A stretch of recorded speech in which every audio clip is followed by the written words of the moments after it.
the Iranian regime, the IRGC. They are still a cancer that is alive and well. I spoke yesterday with a rabbi in Israel, a good friend of mine, and he said, quite honestly, we are not happy that this is over. We cannot stop until we decapitate that regime that is in the land. Because here's where we go. If you don't completely remove them, all you have is another Gaza situation. So let's go back a little in time here. Obviously, October 7th, we all know what it was. Horrific travesty that occurred. But what was interesting out of that is that people talking on both sides, Israelis and Hamas terrorists and so forth, there is that this was that Hamas did what they did over the Temple Mount. This was viewed as a war over the Temple. Is there ever a time where a Christian could maybe disagree with what the political nation of Israel is doing and not be, stepping into anything that they shouldn't be? What's your thoughts on that as far as the length of a Christian support for Israel?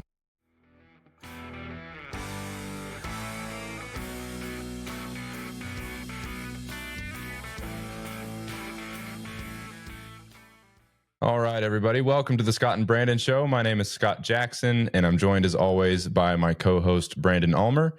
And today we've got a guest with us. We've got Pastor Scott Thomas with us, and he pastors Free Life Chapel in Lakeland, Florida.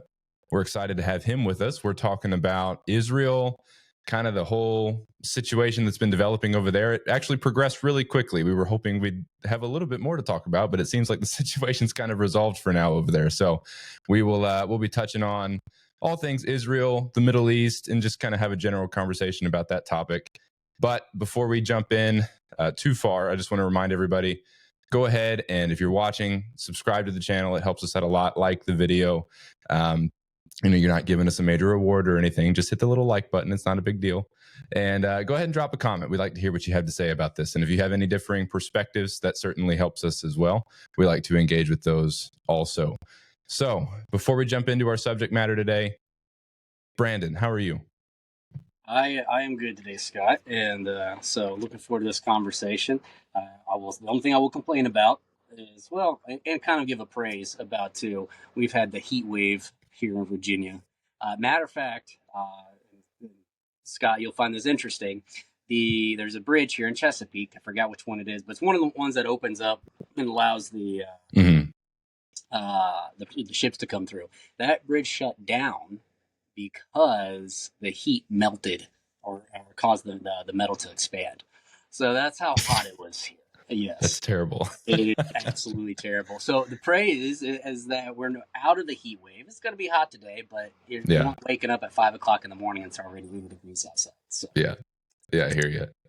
All right. And Scott, before we get into the whole Israel conversation, do you want to maybe let people know a little bit about the ministries that you're involved in, things that you're tied into right now, and maybe just a little bit about you before we jump in? Yeah, sure. Well, first of all, I'm very grateful to be with you all. Thank you for the opportunity to sit down and exchange ideas, heads, hearts, and the platform. Thank you so much for this. I'm the old guy on the podcast today. I've been in full-time ministry going on 35 years, and that's been my love. I enjoy just loving on people. We have a very diverse culture inside of our church. We're 40% African-American, 30% Hispanic, and we let white people come too. That's not kind of how we roll. Yeah. It's a big family, and we're loving that. It's an independent, non-denominational church. But along with that, the other rail that I run my life on is Israel.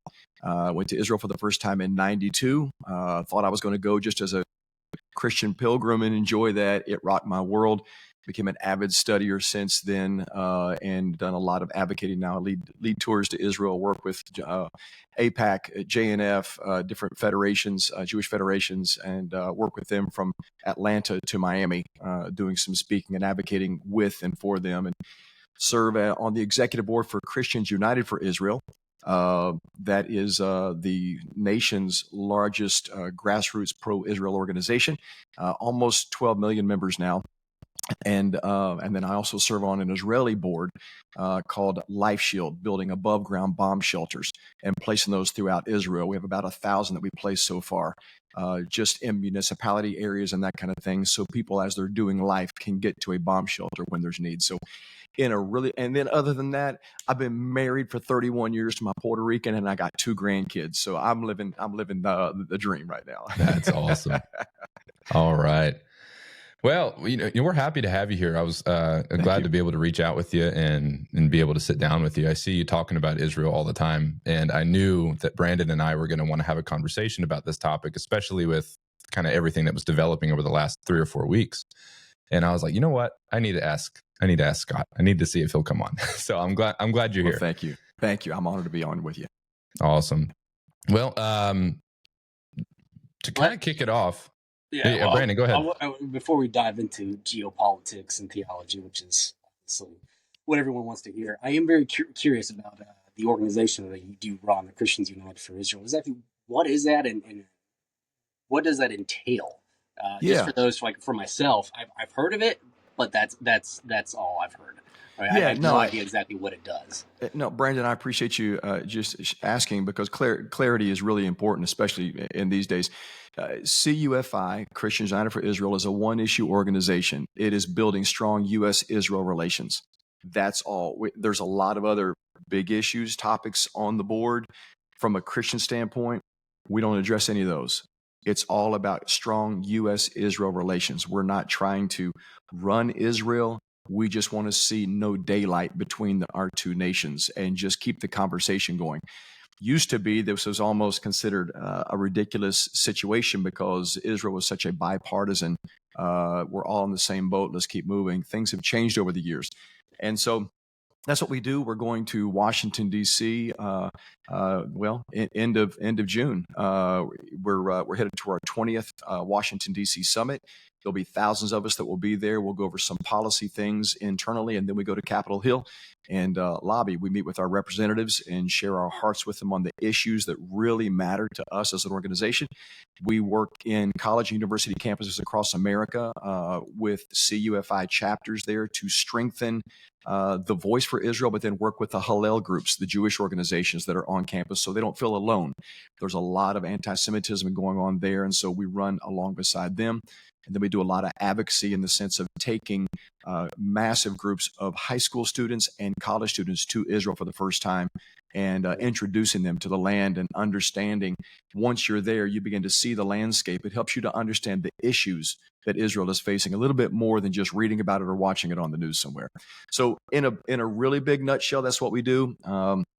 And we have a C4 leg to our organization that is there in Washington, D.C., meeting with our legislators. But it's a one-issue organization, and that's what we're all about, just evangelicals and Jews. We have so many Jews that are a part of this organization. And it's exciting to watch the impact that it's made over the years. That's great. And then what if someone wanted to get involved? I'm assuming, is it like cufi.org or something like that? You got it. You just nailed it. cufi.org.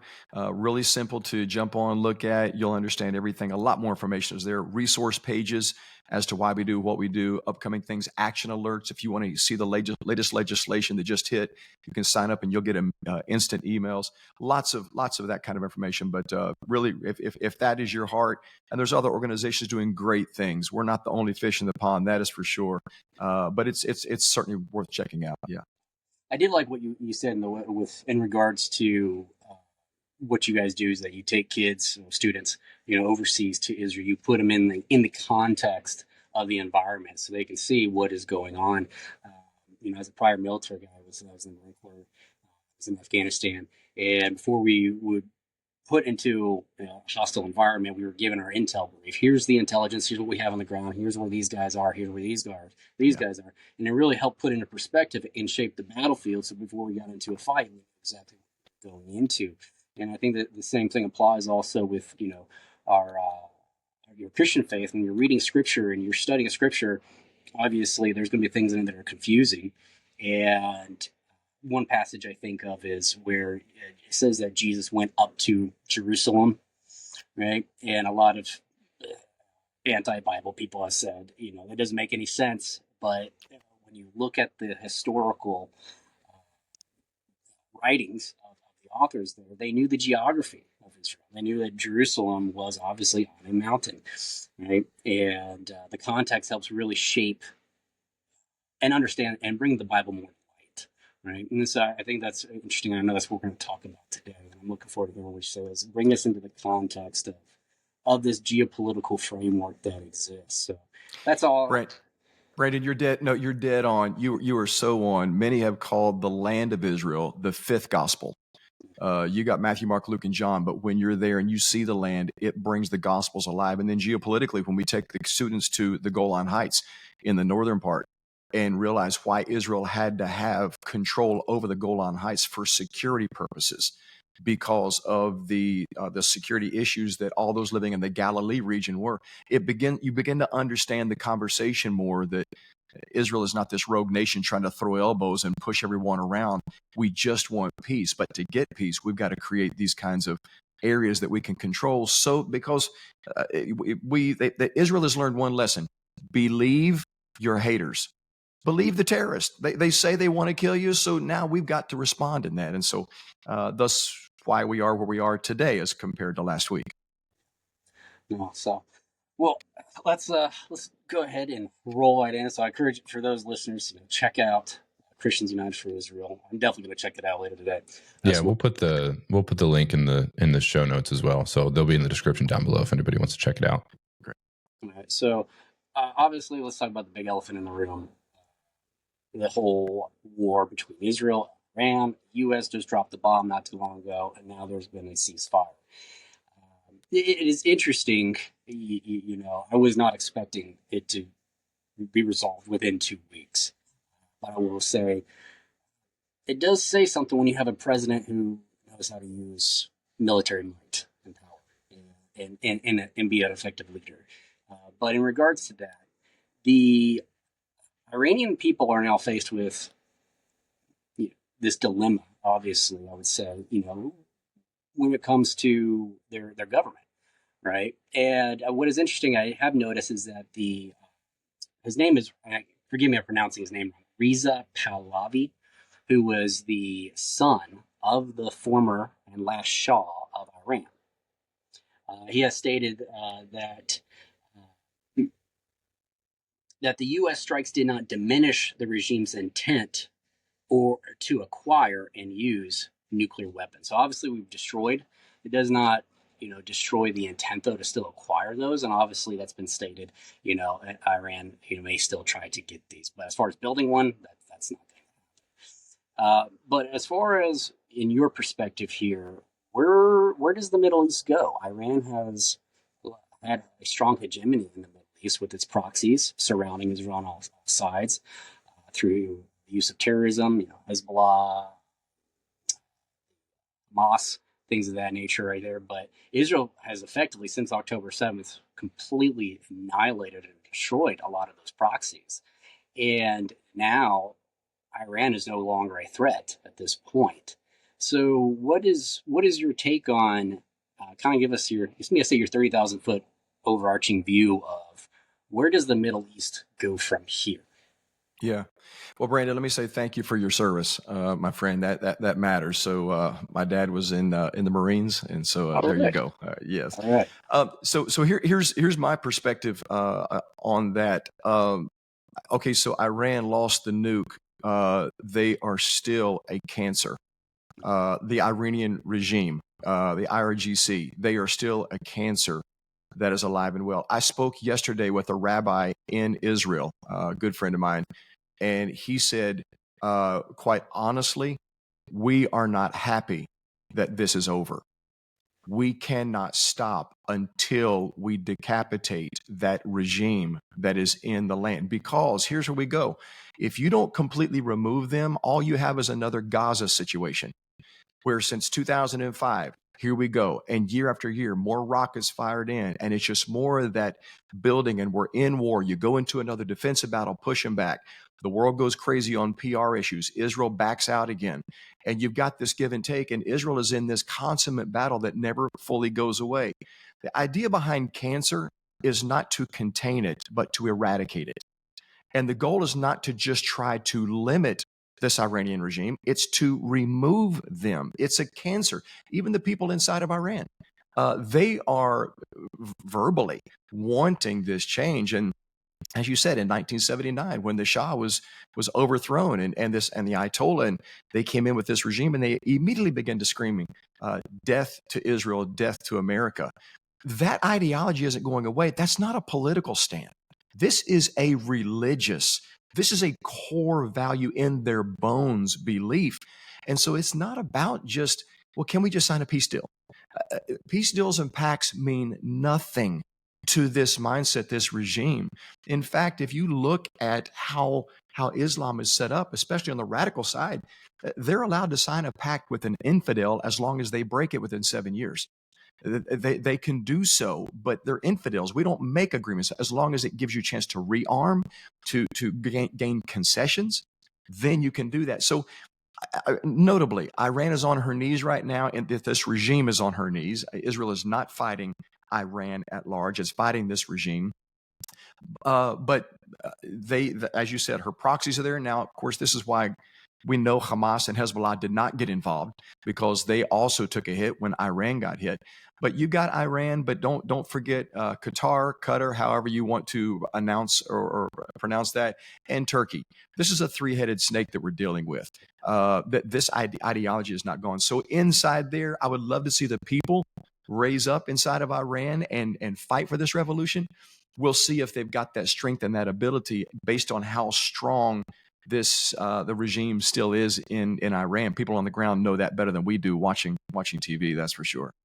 I certainly do agree, and I hope that the people of Iran, because the Christian church in Iran is huge from the reports. Yes.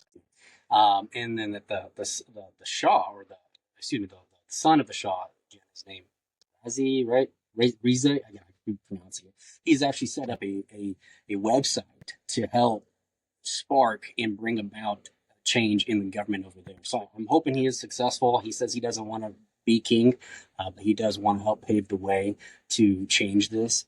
That would be certainly great. But you did say one thing that I find very interesting, and I was curious if you were going to say it, but you mentioned Turkey. In my opinion here, Turkey has struggled to the point, unlike now, right? Before October 7th, I was saying, before Israel has completely demolished the proxies over there. Turkey wants to be the hegemony nation, the hegemonic nation there in the Middle East. It wants to be, in my opinion, the leader of the Muslim world right there. Now, with the proxies out of the way and now Iran out of the way, I believe this paves way for Turkey to strengthen and increase its hegemonic influence in the Middle East. President Recep Erdogan has been recorded on notable times saying that he wants to revive the Ottoman Empire, what he refers to as the Neo-Ottoman Empire, right there. Now, I'm curious to see where you kind of stand here, and I mentioned it before the show started. I perceive that the Ottoman Empire was a fulfillment of actually Daniel chapter 2, not the Roman Empire, of the legs of iron. I believe the Ottoman Empire is. And that, obviously, if the next empire was to come on the scene by the Antichrist, it would be coming out, originating from Turkey. Right? So I'm curious to hear your take on that. What do you see as far as Turkey goes? You see Turkey establishing that dominance, what that may look like, and then two, do you perceive or even disagree that out of Turkey would come the next empire that we're all been watching? No, I think so. Turkey is really interesting how they play in the shadows and then they jump up and they get attention and they disappear again. They keep dodging. They're really good at playing this game of in and out, back and forth, and they align when they want to and then disappear. And I think this is why they're kind of off the radar in this perspective. But I agree that Turkey is more in bed with all of this. That's why I call it a three-headed snake of the arrangement and the alignment. They've been anti-Israel very spokenly. Erdogan has been very plain about that, and so he's just obviously put out there. And then as far as the Antichrist coming out of Turkey, would not be a shocker in the least. I don't have a big buy-in location-wise where this will happen, but without a doubt, fueling, running beside, propping up, if not from there, certainly in and a part of watching that happen. Yes, they're a major voice in that anti-Israel but pro the aspect of Islam that is so it's cancerous in the sense of obviously universal. We're going to take over the world, and so this is what we have to do. If we don't, the Quran is filled. Muhammad is a lie, and so we can't have that happen. So without a doubt, that spirit brews heavily there. And Erdogan, he's maniacal himself. So these rulers, these dictators that are there that have this working together to raise this ideology, knowing that you throw all you yell is something to unite all of the folks, not politically, spiritually, which does become a political movement, but it's spiritual, which is deeper than politics. This is the thing that drives me nuts about folks around the world is we're just, can we just have diplomatic relations? And it sounds great. Yes. But again, those things don't mean anything because this is a centuries-long battle. This is an ideology that goes deeper than politics, and certainly Turkey, right there with all. I can't push back. I don't disagree with anything that you said regarding who they are and where they're going. Well, I think it certainly goes back. I mean, it goes back all the way to Ishmael and Isaac. It goes all the way back there, right? Correct. And that's been there. Matter of fact, I know that in might be the Quran or the Hadith. I can't remember which one. I haven't read all of them in their entirety. I've read a good chunk of them, but it does refer to the sacrifice that Abraham was called by God, right, to go sacrifice your son, your one and only son, on the mountain, right? Obviously, in our scriptures, we have it recorded as that was his son Isaac, but in the Islamic faith, it is actually recorded as Ishmael is the son. He certainly gets sacrificed. Obviously, the disagreements there. I just wanted to highlight that for our listeners. But as far as with Turkey, I would say, we have seen. I would say it's been sped up since the coup, which I think was 2016 was the coup with Turkey, so. Maybe ballpark there. But what we have seen certainly is a more radicalization toward obviously Sharia Islamic ideology. Now, what is also developed here recently is Syria. And Syria obviously borders there with Turkey, obviously next to the Golan Heights, as you mentioned earlier. So such a strategic importance for Israel, the Golan Heights, which is, for our listeners, northern Israel.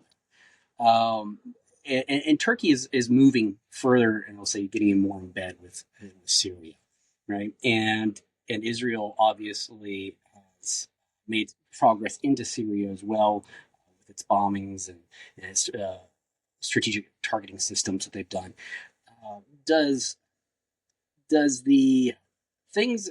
How does that impact Israel? Is this also a concern where Israel may have to do a strike on targets into Syria that may be even Turkish backed, because Turkey is encroaching more and more closer upon Israel's borders? Yeah, Syria is. Well, they've got their own issues. All the infighting that they have dealt with there, we know that's been a mess. Assad, it's just been the civil war that's happened. I stood on the Golan Heights, probably 5 years ago, 6 years ago, and literally watched and listened to warfare. I'm hearing da da da da da da. I'm watching and listening and watching the explosions happen. Like, I'm not believing I'm watching modern day war here, and it was heartbreaking. Amidst all of this in all of these countries, there are peace-loving people that really just want to have a family and love life and move forward. And the radicalization on so many levels here, it just hurts everybody inside. Now we got a new leader in Syria, right? He just a couple of years ago, he's on the hit list to take him out because he's a radicalized ISIS warrior, and now all of a sudden, he's a good guy. Let's bring him in and we'll see what happens. Now, according to the news, he's softened his views and he's taking a different approach, and he's doing some things diplomatically. It'll be interesting to see how far he goes with this and trying to normalize some relations with Israel and some of the surrounding areas. But again, the way that these guys come in and take over, get propped up, is they've got people behind them pushing, lifting. Turkey for sure, Qatar for sure, all of this. So again, that hotbed, even Russia wanting to come down, they need warm water ports for their military, for their navy, and so they're frozen in so much of the year. They got to get somewhere where they can set up, and that's why they have such an interest there in the port and the borders of Syria. Can we get some ports to set up? Now, Israel went after that and took some of that stuff out, but this is an ongoing. Syria is strategic. Why? Not because of it's another Islamic state. It's because of its proximity to Israel. It's another location to set up and attack Israel. So again, my perspective, here's where I come from. I look at the positioning of Israel. Israel is the only irritant in the Middle East. Israel is in a rough neighborhood. Everybody around her is angry with her, has attacked her at one time or another. Grateful for normalized relations and some peace between Jordan, some things going on with Egypt. That's great. I pray that it holds longer. I really do. But we're not confused on where that world is. And in just a second, we can also have a regime change or a leadership change that completely changes its mindset there as well. So Israel is in a rough spot. And based on the ideas of that leader regarding Israel is going to show what's going to be coming out of that. And so the normalization of talks, Abraham Accords have helped a lot, obviously, in this, because now you've got at least some that are not talking death to Israel. We're actually, let's put an embassy there, right? Let's fly planes in and out together. We can do some normalizing relations. That's cool. How much it's going to influence these, the new leader of Syria, I can't remember his name right off, it completely slipped my mind, but yeah, it's going to be interesting to see how that goes, especially with what the U.S. is now doing with Qatar. We'll see. We'll see how. Again, it's hard to tell. It's going to change so rapidly, and I don't know. You don't know what to believe when they put something out of here's what we're doing. Okay, is that a strategic move? Is that a legit move? Where are you going? So, yeah. And then let's talk about one more, and then I'll want to then shift the direction to get more of your. What are some of the, I guess, the prophetic implications of what has transpired? How you look at scripture and see what's going on. But before we dive into there, Saudi Arabia, obviously, I think was the last one to sign the Abraham Accords. If I haven't followed up on that. How is Saudi Arabia affected by this? I think with Iran gone, this is extremely beneficial to them. So how is Saudi Arabia affected? So I see them as a major, obviously, player. They're vastly wealthy nation. So how are they affected by this, and what change could we see with Saudi Arabia in the Middle East? Yeah, Brandon, that's a great question. I'm not. I really, in all honesty, I'm not as aware of Saudi Arabia and what's happening there. They seem to look like they're following suit with the UAE, and just kind of. Yeah. It just kind of this wait and see. The Saudi family, of course, none of them like the Iranian regime, right? So there's you've got all of that from the Shiites and the Sunnis and the infighting there. And so the fact that Israel does the bombing, they're kind of doing work on behalf of some of these other countries that are not keen on this Iranian regime having their nukes. So again, I'm afraid to call it friendly. I'm afraid to call it nice. I think it might be you do for us, we might do for you, and then we'll see from there. I do believe there's some voices that are stepping up and saying, hey, wait a minute, can't we all just get along? And we'll see. But where Saudi Arabia falls into that conversation, I'm not really sure. Again, I don't. It seems to be wagging here and there, and they just kind of following suit. So that again, it's not anything I've got a specific perspective on. So we've kind of covered, really, in a nutshell, 30,000 foot elevation view of the the geopolitical framework in the Middle East. And obviously, we're going to wait and see what happens with Iran, Abraham Accords. I'm expecting normalization to start picking back up, but obviously, we'll have to wait and see.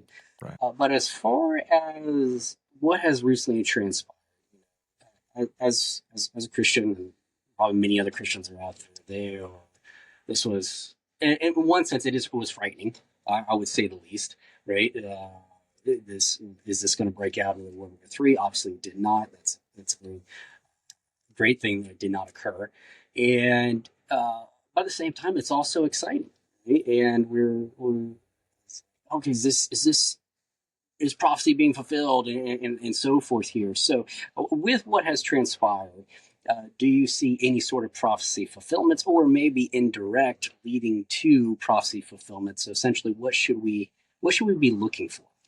Yeah, Brandon, that question is running big on social media everywhere. Is this the one? Here we go, and it's a great question because it was a major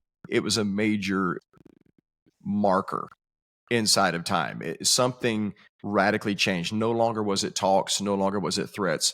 We actually had planes and bombs and hitting, and especially between two that have been at it for a long time. So was it prophetic? I don't see personally where it was a prophetic fulfillment of anything. Agreed. But I believe, to your point, I believe that you are dead on, that it's an arrangement and it's further alignment and it's sharpening. What is happening right now is the gray areas are disappearing. People are having to choose a side. Where do you stand right now? And it's been very clarifying in that setting as to who is where and how we're moving forward. The United States has made its proclamation, at least for the next 3 years. The world knows where the United States stands. Next 3.5 years, the world knows where the United States stands. We'll have another election, and then we'll see where that goes. So regarding where Israel is, I think she realizes that she's got at least 3 years of a friend she can count on in President Trump, in the sense of he will actually back what he says. He showed up with planes and bombs, and we hit it because, as we all know, this regime in Iran is also an enemy to the U.S. But all this being said, prophetically, I don't think it was a specific thing, but I do believe it was a shuffling of the cards and a ramping up. I was talking to someone yesterday on the phone and said, at least we see some movement. I'm not excited about that, but you do see movement to begin to identify, okay, something is shifting, and we are in these biblical times. These are prophetic times we're living in. We're watching this happen. Our kids will talk about what just happened last week. It was a major occurrence. It wasn't a scuffle over the weekend.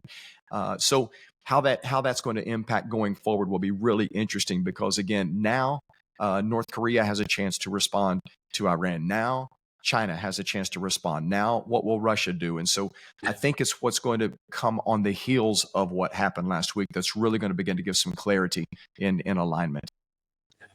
The BRICS is obviously what you're referring to. For those who are not aware of it, BRICS is the organization that is the opposite of NATO.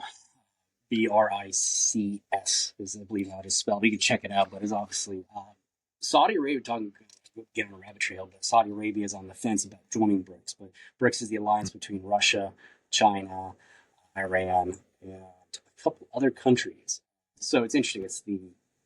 It's the antithesis to the NATO alliance. Yeah, BRICS is actually meeting. I think like July 6th is their summit where they're going to talk about their world plans, destabilize the dollar and Western civilization and all that. And I think this is partly why Trump went to the Middle East and did his deals with Qatar, did his deals with with the UAE, because he's taken them off the table with and for China to go date them and pull them in and begin to build this. He pulled them into U.S. relations, and the investments came this way. So I believe it was strategic in that point. I don't think it was disingenuous, but I do believe it was strategic in that aspect as well. We'll see how that plays out, but that's at least from my chair, that's what it looked like as well. let's go back a little in time here. Obviously, October 7th, we all know what occurred on that day. It's a horrific travesty that occurred. But what was interesting out of that, from what I gathered from early on, so doing my research in open source media, is that from videos, people talking on both sides, Israelis and Hamas terrorists and so forth, there is that this was that Hamas did what they did over the Temple Mount. This was viewed as a war over the Temple. Again, yes, there are terroristic ambitions associated with everything that they did and their Islamic beliefs and so forth here. But the Temple Mount was brought up repeatedly from what I saw, that because Israel was very close to offering the red heifers in preparation to prepare temple services and priests and, according to the Levitical law and so forth there. What is, and I really don't even know how to phrase the question.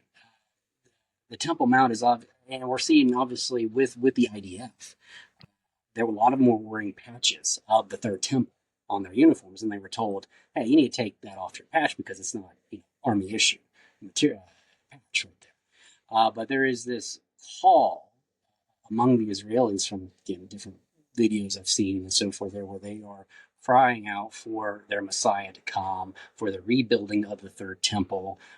I'm just kind of, again, it's really just an open question. What is your thoughts? Because I don't really know how to phrase it. Obviously, they can't build a temple at any point at this moment, right? Because the Dome of the Rock sits there. But what is your thoughts on how does? It's more of, I guess, let's dive into the conspiracy theory of things. What is your take on how does Israel get to the Third Temple? Yeah, and this well, strong call for it. Yeah, no, you're right. It is strongly emerging. Let me say this to the beginning of your statement. Hamas could also have a desire to and a reason to attack Israel because it happens to be Thursday morning. Yeah. Hamas, this is. I have read the same thing, and listen, they are terrorist and vile and inhumane and barbaric from the floor up. Because you don't want a temple, you're going to bake a live baby in an oven. No, that doesn't wash. So all that being said, it's more that jargon. Coming to Israel, building the Third Temple. Look, when you visit the Temple Institute in Israel, all the artifacts for the Third Temple are made.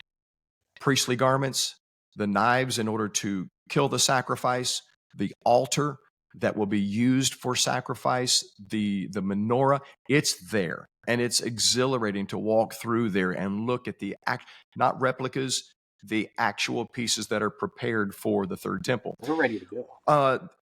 Yeah, they are ready to go. And when you're in Israel and you look at the Temple Mount itself, quite honestly, there is room to build a temple right beside the mosque. You don't have to remove the mosque in order to build the temple. Okay. It very much can fit right there. So in my headspace, I have envisioned these two Abrahamic religions, except for Christianity, but Islam and Judaism side by side on the Temple Mount. It'd be very interesting to see if that were to be the outlay of this, because I've not heard any talk of having to destroy or remove the mosque in order to put the Third Temple up. If people look at a picture, a shot of that Temple Mount, you see that the mosque is far on one side and there's a massive wide open platform on the other. I've taken our tour groups there many times before, and we have just kind of created a square. We have laid out what would it look like roughly on the size and the breadth, the length, the width. And what's interesting is when you look on that Temple Mount, if you're looking straight on at it, over to the right-hand side, you'll see a little gazebo with a black roof on it. Small. It doesn't even belong. It's like, why put that there? Many Jews believe that spot right there is where the Holy of Holies, the location of where the Holy of Holies would be if that temple were set right there.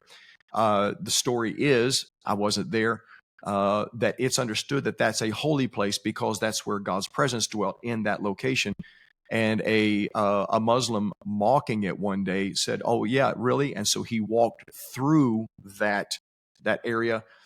The story is, this is several years ago, he fell dead. And to this day, no Muslim will walk through.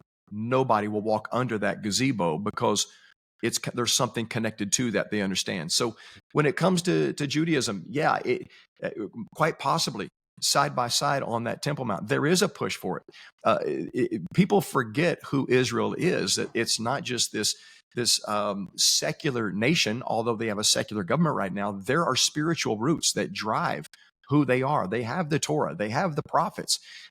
They still very much have a rabbinate that is the speaking and leading and directing. And so there is a hope there. And I believe, we're going to talk prophetically in timelines, I believe this stirring and this the pressure that Israel is experiencing is a piece and a part of driving people to look to God as their hope, as their strength. When the United States, God forbid, but when the United States backs away and Israel is sitting alone, and she has no more friends around her supporting her, and she now is living in that rough neighborhood, has to defend herself, more and more pressure looking to the God of Abraham, Isaac, and Jacob. And so the spiritualization, the awareness, the awakening as to we need God and a turning back to him, I think is very much a piece and a part of what we're watching take place. Yeah, I certainly agree with you. When, what did Jesus say? Is that you won't see me again until, say, blessed is he who comes in the name of the Lord. Right. So Yeah. quite fascinating. I never thought about that, actually. Because when I think of the temple, I automatically think of Herod's temple. I don't think of Solomon's temple, and Herod's temple was obviously massive. And there's no way that could fit on there with the Dome of the Rock. So, right. Interesting point. I didn't think of that. I don't know why.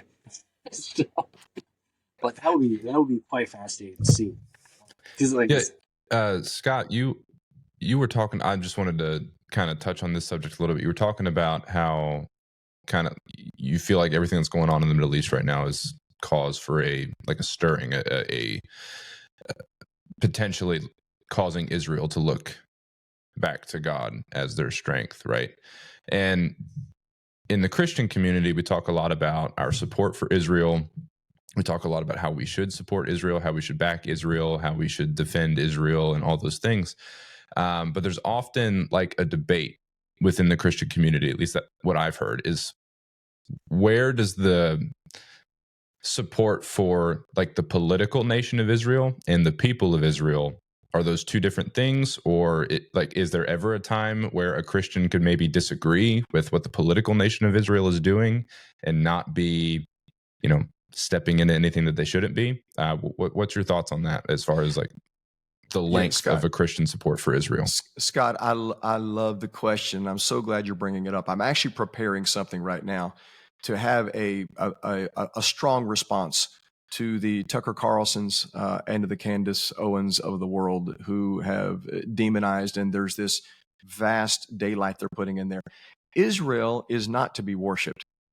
When I say that I'm pro-Israel, that means I am for Palestinians. I'm not anti anybody. My faith in God requires me to love humanity, but also not to kiss my brains goodbye and be fully aware of right, wrong, wrong. Isaiah says, woe to him who calls good evil and evil good. Identify what you're dealing with and go at that. The only thing the Bible says, it was recorded in the Bible, that God hates is evil. And so we have to, there's a stance that we take against it. When it comes to the state of Israel and the government, critique them like you would the United States. Their humanity, they're messing up. They've got things that they've got to work on for sure. When it comes to my support for Israel and why I stand with her, I believe she is not the problem in the Middle East. I think that her values are actually the answer in the Middle East. If her enemies would emulate her instead of trying to annihilate her, I think we would have a more of a peace. But when it comes to supporting Israel, the nation of Israel, we know that God spoke to Abraham in Genesis chapter 12. And that becomes a touch point that we start, right? So from there on, the Bible is the story of God interacting with his chosen people. Israel didn't decide their chosenness. God did. Israel cannot deny their chosenness. That's up to God. He put it on them. God has not taken chosenness off of them. And here's where the church world has ran into a major conflict that I think is tragic right now. And we got to so be sure that our theology is not TikTok driven, man. We've got to have some Bible. We need churches and pastors today who can understand this, that you can't drill down on one verse, proof text one verse, and disregard everything preceding and following. And when you go to Romans chapter 11 and you see where we as non-Jews have been grafted into this olive tree, we don't even belong. We're just so blessed to be connected. And the Bible says, do not get arrogant thinking that you are the tree. No, you've been grafted onto it. But in that process, as God broke off Israel, there's one verse there that we don't have time to do this today here, but to really lay this out, the blinding of Israel for our sake is a verse that is so misunderstood. All through the Old Testament, God talks about the blindedness of Israel, the judicial, divine blindedness of Israel. They were blind. They're killing their own prophets. They're blind. They don't. All through the Bible, the prophets would call them out. Their blindness. That brings them into this day. Why were they blinded? So that Gentiles could also be brought into it. This that we're living in today was a plan of God from the beginning. And when God removes his hand from their eyes, the end of Romans chapter 11 says, and all of Israel will be saved. Today, we're living in a world where the church wants to claim the grace of God, but we also want to legislate the grace of God. And we say, well, they don't deserve it because of this and that. Well, when did we deserve it? The Bible tells us that before you were Christ followers, Jesus died for you. So it has nothing to do with deserving it. God says in Ezekiel chapter 36:37, I will restore Israel for my name's sake. They're not going to be good enough for this. It's for my name's sake. So the attack that we see going on today is to try to separate Israel from God's promises. And if you do that, it's actually an attempt of deicide. It's an attempt to slap God and destroy God in that capacity and take that control factor back. We've got to let God's word run itself. And God has the capacity to be welcoming in Gentiles as well as loving and still working with his people at the same time. God has not thrown his plan away with Israel. Yeah. And so I believe that there's a marriage of the two. It doesn't have to be this or that. It's this and that. And we've got to allow room for God to be God in this conversation and let this play out without saying it's now all the church or it's now all Israel. It doesn't have to be all that. It's this and that. Yeah. And there's also this conversation within the church theologically, often referred to as replacement theology, where you see the nation of Israel mentioned in scripture, but since we're now in the new covenant and the church is expanded, right, beyond the nation of Israel, that whenever you see Israel and the promises applied to Israel actually apply to the church, and it's not just the nation of Israel anymore. And they would argue that there is really no end times purpose for the actual nation of Israel, not like totally disregarding the Jewish people, but are you familiar with that? Have you heard anything about that? What's your perspectives on that? Oh yes, supersessionism, replacement theology. Again, it's one of those cancers that jumped in hard when Martin Luther, many of the church fathers, when they were preaching and when they were trying to convert Jews and the Jews would not accept Jesus, they then began to burn their synagogues. They began to destroy, kill Jews, compulsory baptism, accept Jesus or die. So this kicked in when our evangelism doesn't work. Then this came in, and there was this takeover, and that strain ran. That's why the Catholic Church brought into it heavily. But about 10, 15 years ago, turned their corner and said, "Wait a minute, we've been wrong." And they've made a massive apologies to the Jewish community, and it's been some really cool reparations there. However, in a lot of colleges and universities, in churches, this idea still runs. It does not serve Christians well. If God says he made an everlasting covenant with the Jewish people, and then he decided the covenant is over, then what gives us any security in our salvation? in our covenants. Mm-hmm. He either is the same yesterday, today, and forever. He changes not. He's either a man, a God. He does not lie. He's not. He's a man. He said, "I'm not a man that I lie. I'm a God that am a covenant keeping God." We have to allow God to be God in these scenarios, and God doesn't have to replace. I'm not confused. There is one way to the Father. That's Jesus. That's what the word says. I am the way, the truth, the life, period.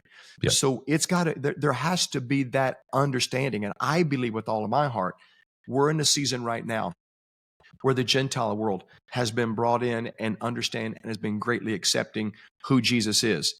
The Jews have still been in that rejecting to a large part, but rejecting. And then once we get into what I believe is going to be the tribulation period, I believe that period is going to be set aside for God in the revealing of who he is more personally with Israel and the Jewish people at large. And there will be a radical evangelization. This, I believe, is what begins to speak to the end of Romans chapter 11, and all of Israel will be saved. There's a big debate. What does that mean? Where does that come from? How does that happen? Mm-hmm. Again, I'm not the guy who, I don't have a handwriting on the wall, but I'm looking at how and where and that begins to happen, because again, God hasn't thrown them away. He's still working inside the story with Israel. So it's dangerous for the church to think that we can throw Israel away or the Jewish people away, or God's done with that. Again, it doesn't rest well with my faith, knowing that if God broke a promise to them, he can break a promise to me too. Yeah, that's good. We were actually just talking in our previous episode, the one that came out on Tuesday, about salvation and how it's a covenant, and we were debating the, Calvinism versus Arminianism and their different perspectives on salvation, and the once saved always saved perspective. And Brandon brought up the fact that salvation is a covenant, and we have to believe that God can keep his end of the covenant, right? So if I can add, it's only his end. Yeah. Now, again, if our salvation covenant comes from the Abrahamic covenant, this is Genesis 15, and God's making this covenant with Abraham. He says, Abraham, cut the pieces, lay them out. He does, and they're going to walk through it as a covenant was made, and God puts Abraham to sleep, and God walks through the pieces by himself. Why? Because he knew it. If I allow humanity to be a part of this covenant, they'll screw this up day one. Yeah. I've got to swear on this covenant by my faithfulness, not your faithfulness. And so God walked through the pieces himself. Of course, we stay in relationship. We pursue God because we love him. But this is built on, where sin does abound, grace does that much more abound. It irritates people when I say it, but I can't out-sin God's grace. God's word stands strong in that. It doesn't give me a license to just go live however I want to either. There is a pursuit. But in that capacity, I think we need to, again, the covenants come from our Jewish root. And if we're going to draw from it and live by it and enjoy it, let's look at what it meant there so that we know how it applies here. That also includes Israel as well. Yeah, that's good. That's good. And, I had a question. It was in my mind and it totally just left me. And that's my fault, because I ran right over you. That's not your fault. You're just fine. Oh man, it'll come back to me eventually. But so that's good. And I do think it's important to highlight the fact that, like, God isn't done with the nation of Israel. There's still a purpose with the people and the nation over there. And, the church hasn't replaced them and taken place of their promises in Scripture. I don't see any scriptural backing for that. I was curious to get your perspective. I didn't think you leaned that way, but I figured it was a good question to highlight because it often comes up when we're in this topic. So no, it's more and more as I talk with pastors and I'm working with pastors through CUFI and other opportunities. These become ongoing conversations, and here's my challenge to pastors: if you're not saying something as to who Israel is, somebody else is. Somebody else is indoctrinating the church. And either the Bible has an opinion, and where God has an opinion, ours is irrelevant. Let God's opinion stand and let it educate, teach, and lead our lives. And so we've got to know and search the scriptures today on that. Again, Israel is the main character in this story. Of course, Christ coming and is the ultimate figure, but it's inside of Israel. This is the storyline, and we've got to know who she is. But we don't throw her away because now we're in the second half of the book. it's dangerous to throw away your Old Testament. We need to bring it back again to give us context and legitimacy to what it is that we're studying now. It's all built. New Testament's all built on Old Testament. Yeah, that's good. That's good. Brandon, do you have anything that you were wanting to touch on before we're coming up on the hour mark, so I had one more last final thing. question. It might be too much, but you could shorten down your answer right here. So, what does Israel need to do now? Right? Obviously, Iran is taken care of. Again, they're still a cancer. They're still always going to be a threat forever, right? Until that regime is changed. But as for the state of Israel right now, they're still have to deal with Hamas. They still got the Gaza issue going on right there. I mean, so what does Israel need to do within the next, at least guaranteed, 3.5 years roughly, because they have a really strong ally in the office right now. What does Israel need to be in from your perspective, geopolitical mindset right there? What do they need to be doing? What needs to be done? I think Israel needs to, number one, they've got internal domestic scenarios that they've got to deal with regarding Netanyahu, their next leadership, what that looks like going forward. That's something that we'll let them play and deal with, but to have internal battles while facing external battles is really. Yeah, I saw Trump made a comment on that yesterday. I think it was. He's like, just dropped the case against Netanyahu because he's currently under investigation. Exactly. Yeah. They've got to deal with that when it comes to Israel. They've got to rearm. They've got to get their defensive weaponry for the Iron Dome and everything built back up and prepared, because their enemies are not going away. Keep her head on a swivel. Continue to work towards peace. She continues to do that with the Abraham Accords, but I think inside that, they are the Israeli Defense Force. They're always ready for another defensive battle. Not one time has Israel ever launched an offensive battle. They've got to be prepared for that. And I hate to sound this way because it sounds pessimistic, but there's another one coming. There's another one coming because of who she is, and so they're very aware of that. But rebuild right now internally. Get their defense systems up. Continue to build relations where they can. Normalize as much as they can. They're always willing to go there, and Trump is helping to spearhead and lead that. I think you run in the backdraft of that as far as you can, play it out, and then but always still maintaining your own internal policy. They've got to do that. As much as they love Israel, love the United States, and we're standing side by side, Israel's not confused on what they're facing. Yeah. And then just last question: what about Gaza? As far as I'm tracking, the U.S. is set to break ground on Gaza and make basically an American on an island over there. So I think you mean the Riviera of the Middle East. That's what our president called it. What was it? The Riviera of the Middle East. The Riviera. Yeah, I'm looking forward to seeing it. I mean, Trump's a great architect. Don't get me wrong. He's going to make that thing beautiful. So I was just kind of curious your thoughts on. Do you see that happening, or do you see it just Israel taking? Yeah. I don't see. I don't personally. I don't think I ever see the Palestinians leaving Gaza. Yeah. It'll be really interesting to watch what that looks like. I think that we certainly have to see Hamas uprooted and taken out. But the challenge with that then is inside the Palestinian populace. I mean, let's be honest. We're into our 6th, 7th generation of refugees.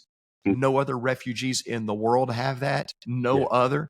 UNRWA is a train wreck. So the propagation of that internal combustion of terrorism is just going to continue to uprise. But I don't ever really see the Palestinians leaving there, because none of her Arab friends and countries want to receive any of them. So where do they go? They're already home. They're already there. Okay. Well, I appreciate it. Thank you for joining us. Enjoyed the conversation. Listen. These things. You guys are brilliant, and I love the dialogue. I love your perspective on things. This conversation is so needed today, to take the news, break it down, and put some handles to it. And I appreciate where you all are coming from on this. The church needs it. We need it in our culture. And thank you guys for the investment you're making. Well, hey, one quick question before we thing develops. Just like, what's going on? Let's go. One quick question before we get out. The whole purpose of the show is to look at biblical and cultural, political events, topics, things like that, and look at them from a Christian perspective. What final encouragement maybe would you offer to the Christian out there as it relates to Israel? Maybe an encouragement in maybe investing a little bit more time and learning a little bit more about Israel, the importance of Israel, and maybe even any Jewish people that are out there listening. What might be your final parting encouragement before we get out? Thank you for that, Scott. Real quickly, here's how I see a fivefold mandate to Christians. Genesis chapter 12, God told Christians to bless Israel. God said in Psalm chapter 122, pray for the peace of Jerusalem, pray for Israel. He said in Isaiah 61, he said, speak for Israel. He said in Isaiah 40, comfort Israel. And he said in Romans chapter 15, verse 27, give financially to Israel. God didn't skip or go around the idea of Israel. He has her as the apple of his eye. He hasn't changed his mind. So number one, for Christians, stay in the fight and love this nation that God loves. And he has stated it very plainly. And when you love what God loves, you'll get what God promises in his word. Stay aligned with the nation of Israel and pray for her. All of our Jewish friends that are watching online, you're not standing alone. Anti-Semitism is on the rise, I know, but you need to understand that millions of Christians are standing and by you, fighting for you, speaking out, and we're going toe to toe with all of this. Anti-Semitism is not a Jewish problem. It's a global problem. And it's something that stains all of us. So we're standing together. Don't believe for a minute that you're by yourself.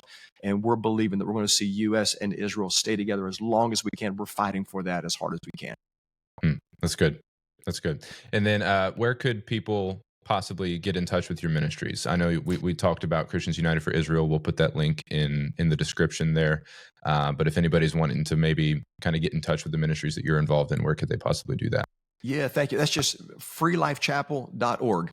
We've got YouTube platform. We're certainly our website and all of our services are live streamed, and there's all kinds of platforms there with backlog messages. We just came out of a series called You Asked For It, where the congregation just asked all kinds of questions about culture, sex, politics, anything.